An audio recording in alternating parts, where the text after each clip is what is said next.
नमस्कार दीपक सर, बहुत बहुत स्वागत है आपका। बहुत बहुत धन्यवाद। एक बार फिर आपने मौका दिया आपसे बातचीत करने का।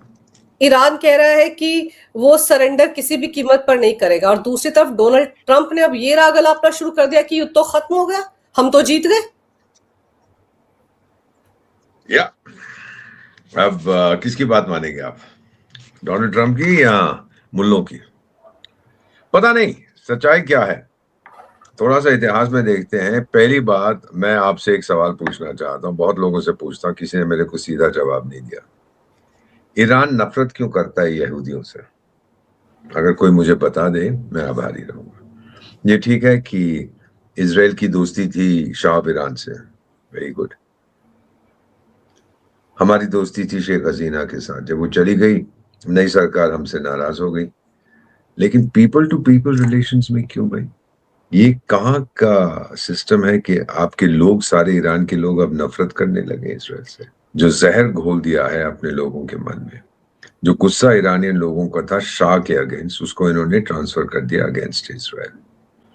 वो गलत है। तो इसराइल तो बड़े आराम से बैठा हुआ था इनके साथ। उसने कभी नहीं कहा था कि ईरान को जीने का अधिकार नहीं है। ईरान ने कहा था इसराइल को जीने का अधिकार नहीं है, यहूदियों को जीने का अधिकार नहीं है। मेरा अब ये मानना है, जो समय स्थिति वहां चल रही है, कि ईरान की भी क्षमता मार खाने की लिमिटेड है और अमेरिका की क्षमता तो उससे भी कम है। लेकिन इसलिए वो अपनी धरती पर नुकसान नहीं होने देगा। अभी तक तो एयर पावर चल रहा है ना, हवाई जहाज के जरिए ठोक रहे हैं। लेकिन अगर सत्ता परिवर्तन करना है, लोग कहते हैं विशेषज्ञ कि बूट्स ऑन द ग्राउंड, आपकी फौज होनी चाहिए, वो खुद नहीं जाएगा। उसके पास तीन ऑप्शन है, क्योंकि बेवकूफों ने तेहरान में हमला किया है सऊदी अरेबिया के ऊपर, बाकी गल्फ मोनार्कीज पे। सऊदी अरेबिया का तो डिफेंस डील है पाकिस्तान के साथ। वो बोले राजा मुझे बचा, फिर पाकिस्तान मजबूर होके, मुझे नहीं पता जाएगा कि नहीं, अभी तो उनका वो बेवकूफ क्या नाम है, वो पिंजड़े वाली मुनिया, वो तो गया हुआ था वहां सऊदी अरेबिया। तो उसने बोला आजा मदद कर। या तो वो जाएंगे बूट्स ऑन द ग्राउंड, या फिर कुर्द लोग जो है 3-4 करोड़ है, उनके पास अपना कोई देश नहीं है, या तो कुर्दिस्तान बनेगा ईरान की जमीन लेकर, इराक की जमीन लेकर, सीरिया की जमीन लेकर, या वो बन जाएगा। यहाँ पे एक चीज मुझे परेशान कर रही है, कुछ दिनों से तालिबान और ने अपने हमले बंद कर दिए हैं पाकिस्तान पर, कम हो गए। इसका क्या मतलब है? क्या ये लोग जा रहे हैं ईरान में? ये भी मोहब्बत नहीं करते ईरान से। तो सुन्नी शिया का बीच में काफी झगड़ा होता है, पर हेलमंड नदी है कि ये पानी मेरा है, नहीं ये पानी तेरा है, उनकी भी आपस में चल रही है। I would not be surprise जब नेतन्याहू कहता है कि बहुत बड़ा आपको सरप्राइज मिलेगा, आश्चर्यजनक बात होगी, शायद इसकी बात कर रहा है। आई डोंट, अगले 24 घंटे में पता लग जाएगा कौन से सरप्राइज की बात कर रहा है। ईरान में कितनी क्षमता है लड़ने के लिए? 100 साल तक लड़ेगा, कहने के लिए क्या फर्क पड़ता है? हमने देखी है दुनिया की हकीकत, लेकिन दिल के खुश रखने को गालिब ये ख्याल अच्छा है। लड़ते रहो। कब तक लड़ोगे, कब तक मार खाओगे? एक न एक लीबिया की सरकार ने भी हाथ खड़े कर दिए थे, इराकी लोगों ने भी हाथ खड़े कर दिए। कब तक मार खाते रहोगे? तो अब आप इसमें देखेंगे, मेरा अपना मानना है, क्योंकि मैं तो 20 साल उस एरिया के इर्द गिर्द घूमता रहा, जाता रहता था, कि उसको बहुत जल्दी अब एक समझौता चाहिए। समझौता क्या है? ईरान का बहुत नुकसान हुआ है। अब ट्रम्प साहब यही चाहते हैं जो इराक के साथ किया था, दूसरी इराक को ठोक दो, इंफ्रास्ट्रक्चर खत्म कर दो, फिर अमेरिकन कंपनी आके बोलेंगे अच्छा टाइगर जैसे वेनेजुएला में कर रहे हैं, हम आपका इंफ्रास्ट्रक्चर बनाते हैं, तेल आपका हम ले लेंगे, बेचेंगे और उस पैसे से हम बनाएंगे। ये कहानी है, मुझे जो नजर आ रही है इस समय। क्या अमेरिका रुकेगा? सवाल नहीं पैदा होता। ये अमेरिका का एक और चांस है दुनिया में साबित करने के लिए कि मैं सड़क का, मैं गली का गुंडा हूँ, मैं गली का दादा हूँ। मुझे हफ्ता दो और आगे देखो। वो हफ्ता क्या है, जो कुछ मैं कहूँ उसको मानिए। अब ऐसे मूड में है वो डोनाल्ड ट्रंप के साथ। वो बाकी हम कहेंगे वो चला जाएगा, ये हो जाएगा, वो हो जाएगा, उसको परवाह नहीं है। अमेरिकन नंबर 2 नहीं होना चाहते। वो चाहते हैं जहां भी हम हाथ डालें, हस्तक्षेप करें, हम जीतें। यहाँ पर वो जीतने के लिए पूरी तरह से तैयार है। ईरान गलती कर बैठा बेटा। जो गल्फ मोनार्कीज पे उसने हमला किया, फिर उसके राष्ट्रपति ने माफी मांगी है उनसे, सऊदी अरेबिया से, कुवैत से, यूएई से, बहरीन से, इनसे, उससे गलती हो गई हमसे, हमने आप पे हमला किया। लेकिन उसकी माफी मांगने के 1 घंटे के बाद भी शुरू हो गई। तो अभी कुछ समझ नहीं आ रहा कि ईरान चाहता क्या है इस समय। और जो गल्फ मोनार्कीज है, लोग कहते हैं उन्होंने बड़े नाराज है अमेरिका से कि वो लोग ठुक रहे हैं अमेरिका के कारण।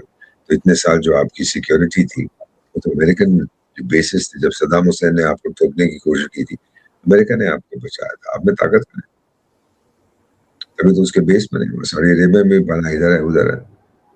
सद्दाम हुसैन तो सब निकल जाना चाहता था, कुवैत को भी निकल जाना चाहता था, सऊदी अरेबिया को भी। फौज उसकी बड़ी तगड़ी थी, तो अमेरिकियों ने आके फिर उसको ठोका और इनको बचाया। तभी तो उसके बेसिस बहुत जरूरी है, पहली। दूसरी चीज, अब ये भी साबित हो गया कि बेस अगर वहां पे है, इसका ये मतलब नहीं है कि आपकी सुरक्षा गारंटीड है, क्योंकि ईरान तंग कर रहा है। और तीसरी जो मैं समझता हूँ बहुत महत्वपूर्ण है, गल्फ की जो मोनार्कीज हैं, ये सब अमेरिका में पड़े हुए हैं। सबके बेटे बेटियां, ये वो सब अमेरिका में है। और जो इनका ऑयल मनी है बेटी, ये सब अमेरिका में। मैंने तो मिला हूँ कहीं इनके लोगों से, गल्फ मोनार्कीज को बेटा है, दामाद है, 15 कमरे का उसका मकान है, 16 कमरे का उसका है, कोई न्यूयॉर्क में है, कोई फ्लोरिडा में है, कोई वेस्ट कोस्ट पे, पैसा सब वहां रखा हुआ अमेरिका में। तो ये लिंकेजेस इनके ना बड़े तगड़े हैं। तभी तो ओसामा बिन लादेन नाराज हो गया था कि सऊदी अरेबिया ने अमेरिकन को के साथ मोहब्बत कर लिए, उनको जगह दे दिया, फिर उसने 9/11 किया। तो मेरा मानना है कि वहां की जो बाउंड्रीज हैं जो बनाई गई थी पहले विश्व युद्ध के बाद, ये तेरा एरिया, ये तेरा, वो रीड्रॉ हो जाएंगे। कुर्दिस्तान बनेगा और उसको मान्यता मिलेगी, अमेरिका देगा और इसराइल देगा, बाद में छोटे मोटे ये चमचे ही जो अरब देश हैं ये भी देंगे। और फिर आप देखेंगी कि ये तालिबान जाएगा, ठोकेगा जाके ईरान को, और वो अपना कहेगा, फिर बलोच अपना एक एरिया बनाएंगे। इस पूरे खेल में यूएई में पर सबसे ज्यादा अटैक किए ईरान ने, सबसे ज्यादा टारगेट किया है। अभी तो ये खबरें भी आ रही थी कि यूएई ने पलटवार किया है ईरान पर। आईआरजीसी ने दावा किया था, लेकिन अब यूएई कह रहा है कि हम तो ईरान के लोगों पर हमला नहीं करेंगे। लेकिन यूएई की भी तो सैनिक क्षमता होगी ना। आप देखो, सबसे ज्यादा मिसाइलें और ड्रोन उसी पर छोड़े गए, सबसे ज्यादा। You are absolutely right. इसीलिए तो जब उन्होंने यूएई की, तो वैसे भी समस्या सऊदी के साथ हो रही थी, तो जब ये डिफेंस डील सऊदी और पाकिस्तान की, उनका लीडर भागा आया भारत पे कि भाई मेरी मदद करो, हमारा तो बहुत मित्र है। पर एब्सोल्युटली ये इतनी बुरी तरह से एक चाइनीज पजल है, कुछ समझ नहीं आ रहा क्या हो रहा है। कोई इधर चाल चल रहा है, कोई वहां चाल, सब अपना फायदा देख रहे हैं। And it's not going to be easy. कुछ लोग कहते हैं उसने नॉर्थ कोरिया से सब छोटी सबमरीन ले लिए, ये कर देगा वो कर देगा। मेरा नहीं मानना। जिस दिन अमेरिका को बहुत गुस्सा आया, उसके पास ब्रह्मास्त्र है, और ये जो पागल बैठा हुआ है जो वहां के निर्णय लेता है, जिसका नाम मैकडोनाल्ड ट्रंप है, लोग पागल कहते हैं, मैं समझता हूँ बड़ा होशियार आदमी है। जिस दिन इसका लगा कि अब मेरे साथ ठीक नहीं हो रहा या मेरी सेना ठीक नहीं कर रही, वो मेरा ख्याल अपना ब्रह्मास्त्र भी इस्तेमाल करेगा, या डायरेक्टली करेगा, इसराइल को बोलेगा जा फेंक दे बम इनके ऊपर। अगर वो हुआ तो फिर तो दुनिया कहां से कहां पहुंच जाएगी, ये मेरा मानना है। तो अभी कहना बड़ा मुश्किल है कौन किसके साथ है। सब सबके साथ है और सब सबके बरखिलाफ है। सर। अगर जैसे आप कह रहे हैं, हालात ये भी हो सकते हैं कि चलो बम फेंक दिया जाए, लेकिन सर इस बीच जो पूरी दुनिया है जिसमें 13 देश इस लड़ाई में घुस गए हैं, आपको लगता है कि वर्ल्ड वॉर 3 का आगाज यहीं से हो रहा है? मैं आपसे एक सवाल पूछता हूँ। पहले विश्व युद्ध में 30 देश थे, दूसरे विश्व युद्ध में 60 या 65 थे। ये बताइए कि दक्षिण अमेरिका के कितने देश इन्वॉल्व हैं इस खाड़ी की जंग में? 0। अफ्रीका के कितने देश इन्वॉल्व हैं? 0। यूरोप के कितने देश इन्वॉल्व हैं? 0। पहला विश्व युद्ध यूरोप में शुरू हुआ, दूसरा विश्व युद्ध यूरोप में शुरू हुआ। अभी जंग चल रही है यूक्रेन रूस की। यूक्रेन कहता है हम यूरोपियंस हैं, रूस कहता है मैं एशियन बन गया। ये बड़ा मुश्किल है कहना कि विश्व युद्ध शुरू होगा, कितने देश आएंगे, कौन लड़ेगा? मुझे बताइए कि नाइजीरिया की क्या दिलचस्पी है इसमें? या साउथ अफ्रीका की क्या है, या अर्जेंटीना की क्या है, बोलिविया की क्या है, कोलंबिया की क्या दिलचस्पी, तो विश्व युद्ध तो नहीं होगा। लेकिन दुनिया इस समय बहुत सारी हिंसा देख रही है, और ये हिंसा मुझे नहीं लगता कि ये रुकने वाली है। रूस को चाहिए यूक्रेन, वो ले लेगा। डोनाल्ड ट्रंप कहेगा बेटा ले जा यार, अब तू इसको, ये ईरान को छोड़, तेरा कोई लेना देना नहीं है इनसे, तू उसको हड़प कर, मैं इसको हड़प करता हूँ। तो मेरा मानना है कि ये होगा, और चीन भी इसमें शामिल होगा। चीन भी बातें बहुत बहुत करेगा, आगे नहीं कुछ करेगा, उसमें दम नहीं है, उसके पास तो सिपाही नहीं है लड़ने के लिए। इतनी बड़ी फौज है लेकिन बुढ़े हो गए सब। क्या मैं खुश हूं? क्या मैं अमेरिका का समर्थन करता हूं? अगर मुझे मौका मिले एक डेमोक्रेसी को सपोर्ट किया जाए, फिर तो चॉइस क्लियर है, यूनाइटेड स्टेट्स है। और डोनाल्ड ट्रंप आया चला जाएगा ना, और 3 साल में चला जाएगा। ईरान में तो वो 46 साल से मुल्ला जी बैठे हुए थे, और जब पहला बार वो आया था, क्या नाम था उसका, आयतुल्लाह रूहुल्लाह ख़ुमैनी, लोगों ने कहा कि ईरान में क्रांति हुई। ये ईरानियन क्रांति नहीं है, ये तो इस्लामिक क्रांति है, और सारी दुनिया को मुसलमान बनाएंगे। कई देशों के नाम भी लिए, उनमें से एक था भारत। मुसलमान बनाएंगे इनको, बेवकूफ कहीं का। फिर मर गया, बुढ़ा हो गया। फिर सारी दुनिया ने इकट्ठे हुए, जो लोग मुस्लिम नहीं बनना चाहते थे, उन्होंने सद्दाम हुसैन से कहा कि जाके ठोक इनको। फिर सद्दाम हुसैन लड़ा इनके साथ 10 साल। मजेदार बात बताता हूँ इन मुल्लों की, मुझे एक मित्र ने बताया था जो वहां पे थे उस समय, मैं तो इस गिर मंडरा रहा था, वो ईरान में थे। कहते उस समय में जब ये जंग चल रही थी 80 से लेकर 90 तक, बड़ा हार्डकोर इस्लामिक सरकार बन गई थी, शराब बड़ी आसानी से मिलती थी ईरान में। मैं कहा वो कैसे? कहता है जो कफन आते थे ईरानी सिपाहियों के इराक से जो लड़ रहे थे, उन कफन में होती थी शराब की बोतलें। इराक में तो खुली थी। तो ऐसी बड़ी बड़ी चीजें होती हैं दुनिया। अब ये सच है कि नहीं, पर जिन दोस्तों ने मुझे ये बताया है, मैं उन पर भरोसा करता हूँ। तो फिर अब देखने के लिए ये है कि कितनी मार खाएंगे ये मुल्ले। इजराइल पे हमला नहीं कर पा रहे, किया है थोड़ा बहुत, वो ज्यादा नहीं है। ज्यादा इनके हमले किए दूसरे गल्फ देशों में जो अपने आप को डिफेंड नहीं कर सकते। फिर अमेरिका बोलेगा देखा टाइगर, ईरान पे भरोसा नहीं तुम कर सकते, अगर मैं ना भी हमला करता पहले ईरान पे, ये फिर भी तुम पे रोक मारते। और मैंने हमला इसलिए किया था कि उसके पास न्यूक्लियर हथियार ना हो, वो इतना शक्तिशाली ना हो जाए वो आपके ऊपर चढ़ के बैठ जाएगा। अगर मैं सऊदी अरेबिया या कुवैत या यूएई या बहरीन या कहीं और का शहनशाह होता, या कतार का, इसका उसका गल्फ कोऑपरेशन का, मैं यही कहता यार अमेरिकन तुम बैठे रहो जब तक ये ईरान का थ्रेट दूर ना हो जाए। रूस से अब कोई थ्रेट नहीं, सोवियत संघ तो चला गया ना यमराज की ट्रेन में। तो वो यही कहेगा कि अब आप लोग जो है यहाँ बैठे रहो, आराम करो, ऐश करो, पैसे मुझे देते जाओ, मैं आपको पैसे दे रहा हूँ। बट रियलिटी इज कि ईरान अभी तक मुझे समझ नहीं आया तो यार टाइगर तू की चाहता है, क्या चाहता है तू? और जिस दिन आपने ये फैसला कर लिया आप क्या चाहते हो, इतने सारे आपने हुती फूती और वो हिजबुल्ला हमास को इकट्ठा कर लिया, हमास ने हमला भी कर दिया, अब पछता रहे। गाजा को उसने खत्म कर दिया इसराइल ने, और अब हिजबुल्ला के नाम पे लेबनान को खत्म कर रहा है, लेबनान को भी हड़प जाएगा। सो कहना बड़ा मुश्किल है कि एक लॉ होता है अनइंटेंडेड कॉन्सिक्वेंसेस, और जिसने वो मुझे कई बार उनके लेक्चर्स मैंने अमेरिका में सुने थे, तो वही कहते थे कि आप कुछ काम करते हैं, एक्शन लेते हैं, चाहते हैं परिणाम अंजू हो, लेकिन परिणाम दीपक हो जाता है। अनएक्सपेक्टेड, अनइंटेंडेड कॉन्सिक्वेंसेस, ये बात हुई। लेकिन सर जैसे वेनेजुएला पर जब अमेरिका ने कार्रवाई की तो तेल का खेल था, सबको तेल नजर आ रहा था, चाइना को भी कहीं दूर ठिकाने लगाना था।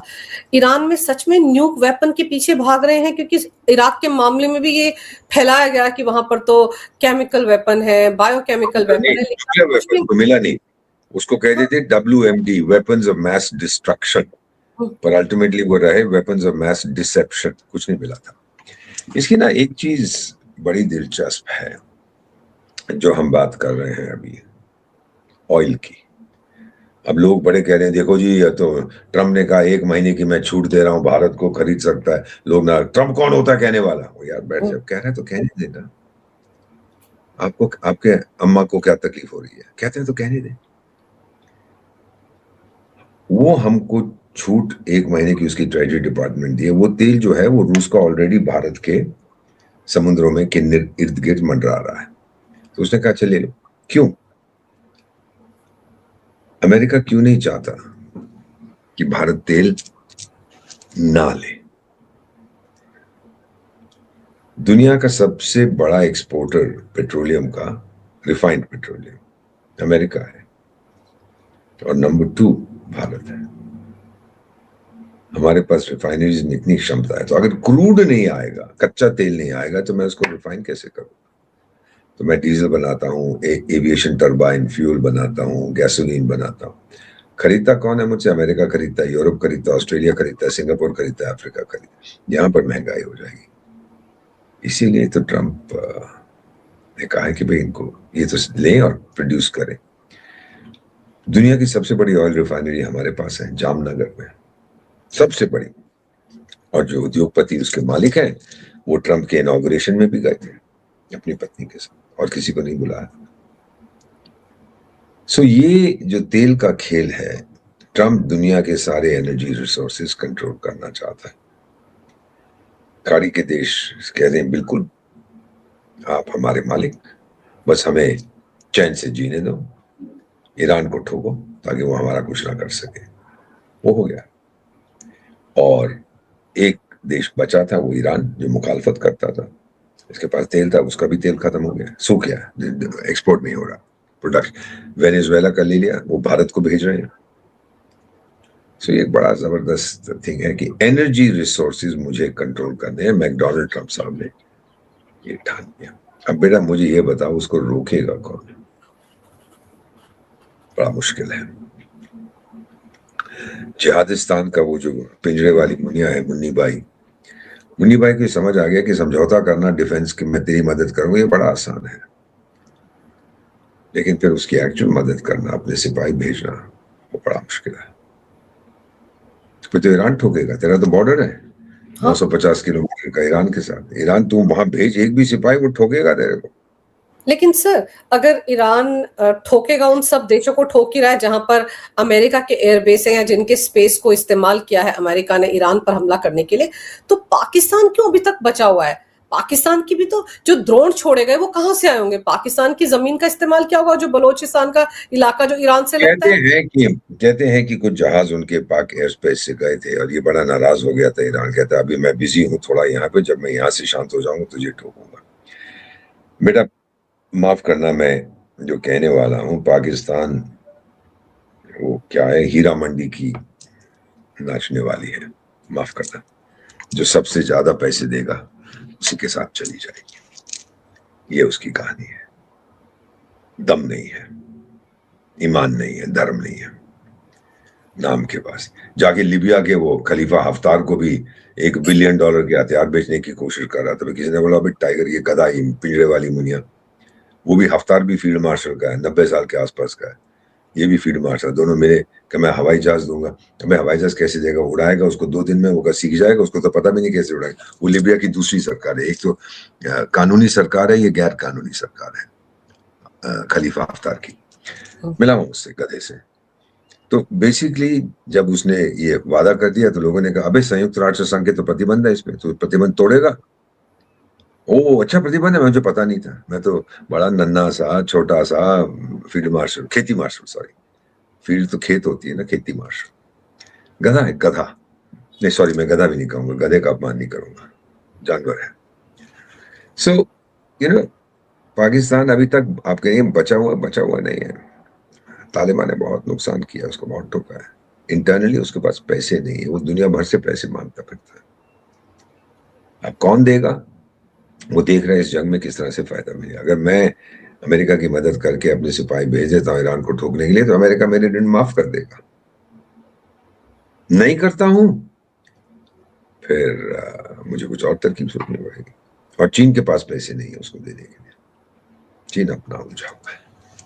तो सऊदी ने भी तो सर कह दिया है कि हम कुछ नहीं देंगे, हमारे टैक्स पेयर का पैसा है, तुमको मुफ्त में नहीं दे सकते।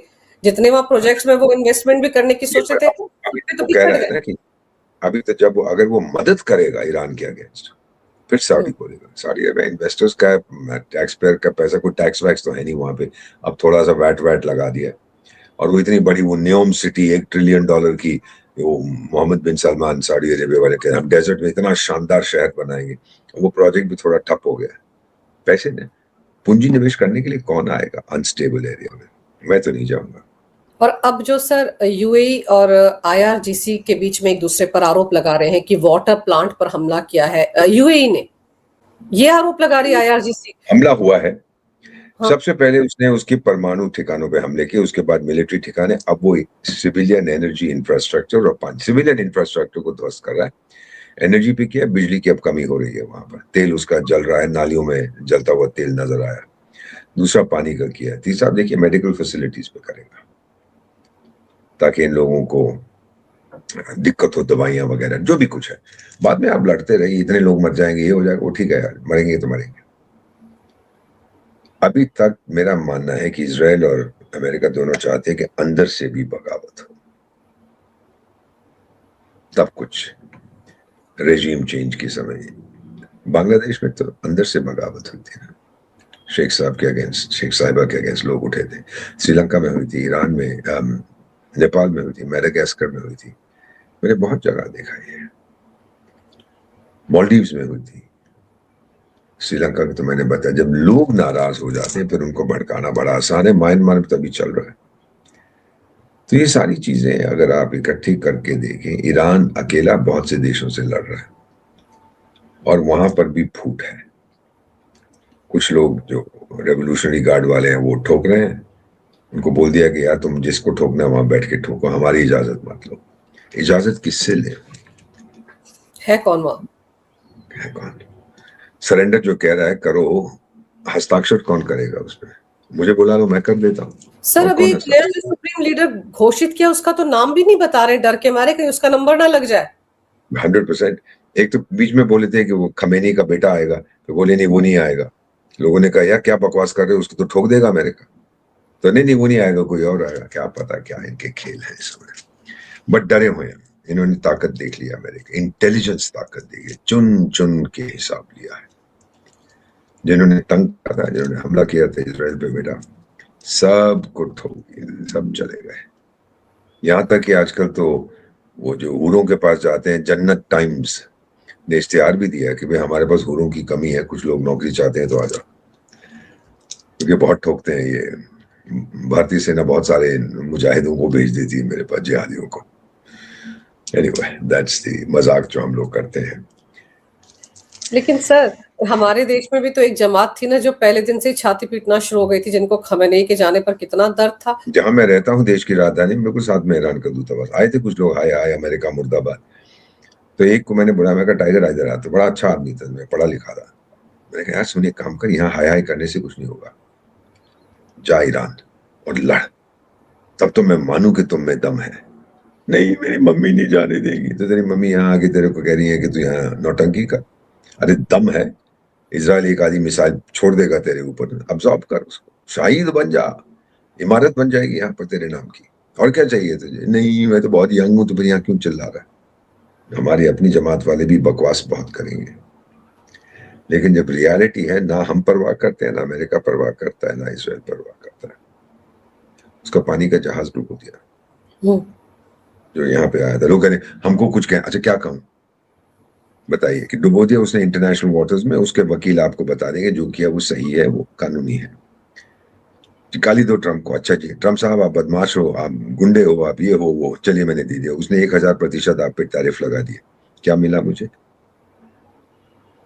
नहीं स्टेटमेंट दो। अरे स्टेटमेंट दे दी यार मैंने, अभी तो अंजू बेटी की शो पे तो मैं कह रहा हूँ ट्रम्प तू बदमाश है, तू डाकू है, तू गुंडा है, तू तानाशाह है। उसने कहा जी मैं वीजा नहीं दूंगा आपको और 5000% टैरिफ लगा देता हूँ, क्या मिला मुझे? उसकी क्षमता मुझे चोट मारने की ज्यादा है, मेरी उसको चोट मारने की कम है। ये सच्चाई है, हम इसे स्वीकार करें। और फिर क्यों पंगा लूं मैं उससे, क्या मिलेगा मुझे? सर दो देशों के बीच में लड़ाई हो रही है तो फिर भारत को डिप्लोमेटिकली पेश आना ना, राष्ट्र सर्वोपरि मानकर चलना है ना भाई। थैंक यू तो वेरी मच। अपने राष्ट्र हित के बारे में सोचना है, कोई दूसरा मेरी पॉलिसी को डिसाइड नहीं करेगा, मैं करूंगा। अगर ट्रंप कहता है मैंने ये कर दिया, मैंने मध्यस्थता करा दी, मैंने तेल का ये करा दिया, मैंने वो करा दिया, मैंने भारत में ये कर दिया, वो कर दिया, ठीक है भाई, तूने कर, हर चीज का जवाब देना जरूरी होता है भाई। सड़क का गुंडा खड़ा होकर गाली वाली देता है सारी दुनिया, करने दो यार, उसको 2 रुपए दो, हफ्ता उसका दो और निकलो आगे। तो ये है इसकी हालत इस समय। अब वो फंस गया है और ये हो जाएगा वो हो जाएगा, चलिए जब होगा तो देखेंगे, अभी तो कुछ नहीं होने वाला। सर, खamenei की मौत पर सांत्वना नहीं जताई, इसको लेकर लंबी चौड़ी चिट्ठी लिख दी थी एक देश की सबसे पुरानी राजनीतिक पार्टी की नेता ने। क्या चिट्ठी लिखी थी? कि देखिए वो तो बहुत बड़े, वो तो हेड ऑफ स्टेट थे। वो हेड ऑफ स्टेट नहीं थे, वो एक धार्मिक गुरु थे। तो हेड ऑफ स्टेट होते सर तो पिछली बार राष्ट्रपति की डेथ हुई थी तो भारत से एक डेलीगेशन गया था ना। राइसी जब मरा था, मैं तो मिला हुआ था उनसे। ये तो सुप्रीम लीडर था ना, इलेक्टेड तो था नहीं, और मुल्लों ने उसको इलेक्ट किया था, कोई इलेक्शन तो हुई नहीं थी वहां पे। ये चीजें कहने के लिए ठीक होती हैं, पर हमारे विदेश मंत्री ने बात की उनके विदेश मंत्री से, और फिर हमारे विदेश सचिव ने आके साइन किया किताब। ये बड़ा दुख हुआ। जो पानी का जहाज टूट गया, वो तो जी आपके मेहमान थे, हम भी मेरे मेहमान थे। अब देखिए अंजू बेटी ने मुझे भोजन पे बुलाया, मैं अंजू का मेहमान हूँ, मेरे लिए डिनर बनाया। घर जब मैं जा रहा हूँ रास्ते में मुझे कोई गोली मार देता है, तो मैं अंजू, सारी दुनिया अंजू को बोलेगी आपने क्यों नहीं सुरक्षा की उसकी, वो तो आपके मेहमान थे, वो टाइगर। अंजू क्या मेरी सुरक्षा, उसको पता ही नहीं कि वो मुझे ठोकने वाला है। हमने तो अमेरिका को भी बुलाया था इस मिलन 26 के लिए, वो नहीं आया। उन्होंने कहा था एक पानी का जहाज भेजेंगे, नहीं भेजा, एक प्लेन भेजा था सर्वेलेंस वाला, तो उनको पता था ये जहाज। और फिर ये जहाज निकला क्यों? एक तो जहाज इसका कोची में बैठा हुआ है, रुका हुआ है, हाँ।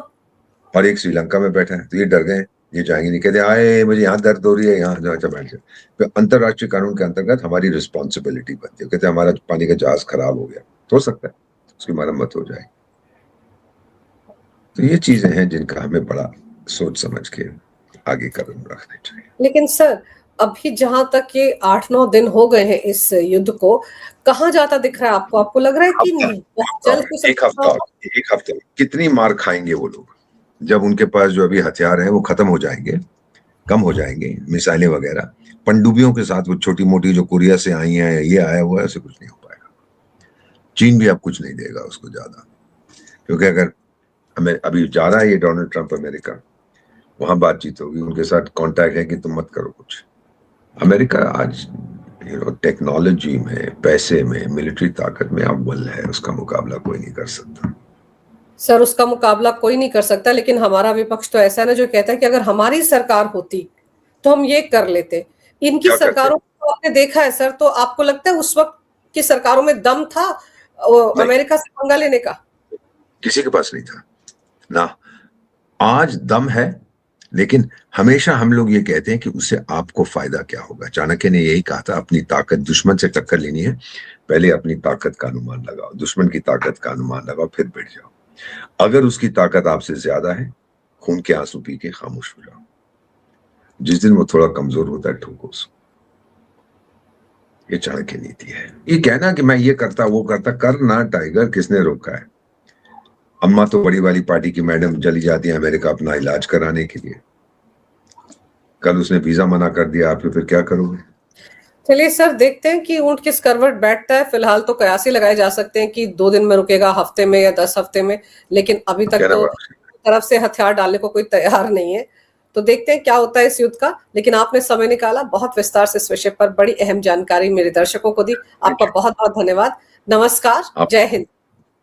जय हिंद बेटा, आपका नमस्कार। Thank you very much. आपका प्रोग्राम बेमिसाल है। Thank you very much.